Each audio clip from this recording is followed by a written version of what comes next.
Now, Durban is once again set to take centre stage as it prepares to host the highly anticipated ReSURGEnce Conference Durban 2025. The event will bring together entrepreneurs, investors, clergy, creatives and changemakers from across the continent, the United States, the Caribbean and the global diaspora to unite for economic empowerment, collaboration and opportunity. It's touted as an ecosystem where Black-owned businesses and professionals not only compete but lead. Taking place from the 20th to the 24th of September at the Inkosi Luthuli International Convention Centre. It'll feature an exhibition, a two-day conference and business-to-business engagements aimed at facilitating trade and investment.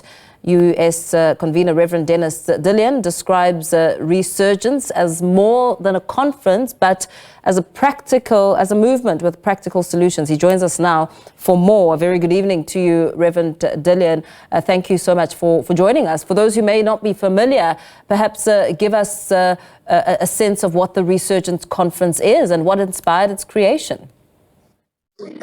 Yeah, absolutely. And a pleasant evening to you. Pray all is well, and my salute to all of my brothers and sisters on the continent and certainly in the beautiful country of South Africa. Yeah, we're looking forward to being in Durban for the ReSURGEnce Conference. It will be really the coming together of largely Black-owned businesses from, the U.S., from other parts of what we call the Americas. We have a couple of businesses coming from Canada. We have some coming from other parts of the Caribbean that will be in Durban. And essentially what is really creating collaboration, creating partnership, forging the right kind of synergy that hopefully will spark what I want to call a global economic renaissance, not just in South Africa, Durban in particular, and the rest of the country, but certainly one that will mushroom across the continent and certainly within the African diaspora. You speak about collaboration, I mean, of course, the operative word, and you've spoken of this as more than a conference, but a movement. How did the US and Caribbean diaspora come to be involved in this Africa-led initiative? Yeah, critical need for a movement of this kind. And again, the reason is simply this. Africans, for the most part, in the Americas, the majority of us have been removed from the continent for 500 years. In the United States, we document close to 430-something years now that the first so-called Africans came to America.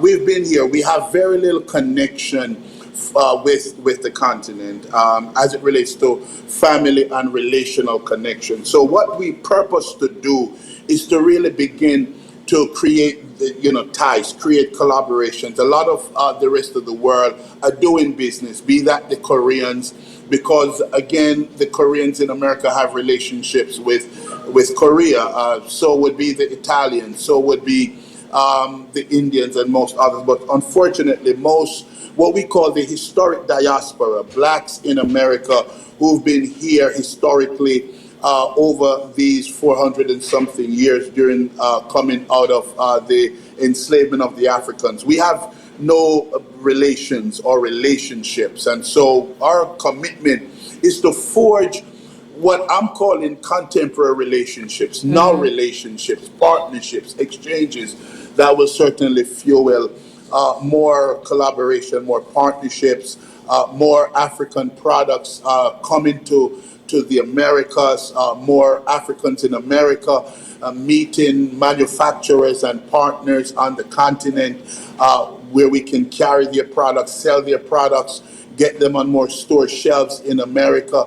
So it's a huge agenda that we're very committed to, and I certainly want to salute Durban and the leadership in the city of eThekwini for the leadership they're showing in helping to spark this revival. From your perspective, How ready do you think the diaspora is, especially in the US, and also considering the impact of the tariffs across the continent and various parts of the world, to invest, collaborate and partner with Africa on equal terms?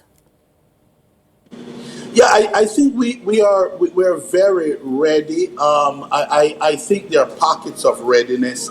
I think there are the conscious elements within our business community that's super ready. The delegation that we're bringing in are obviously ready.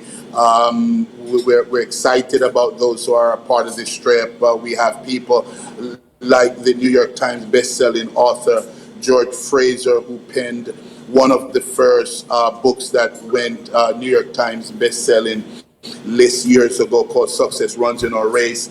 One of the top black networkers in the world. He's coming. We're looking forward to the participation of many others. We want to make sure we're talking hospitality and tourism.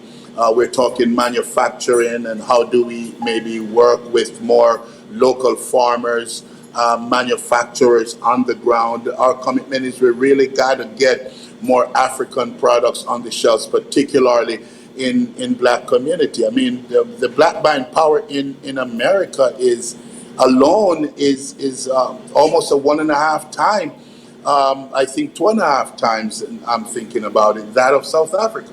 So there's a lot of power here, a lot of what I call consumer power that we certainly want to make sure that Africa is more effectively leveraging, but more importantly, we're creating partnerships. And of course, you know, as you make mention of that importance, there's often talk of reconnecting the African continent with its global diaspora. What concrete steps is ReSURGEnce taking to make this connection meaningful and lasting? I mean, looking at other avenues of mentorship and how that will work and how much impact will come from that, especially as we look at, you know, here at home in South Africa, the unemployment rate. I mean, unemployment, of course, is not only unique to South Africa. We're seeing it around different parts of the world. But that connection, that impact and that lasting connection, what has come from it? Yeah, I think, you know, and again, I appreciate the question because it reminds me of last year's conference. We were in Durban last year. I'm so happy to know. Okay, we seem to have lost Reverend Dillon. Of course, he was joining us to speak about ReSURGEnce. He's the US Reverend Dennis Dillon, speaking about this conference taking place in Durban.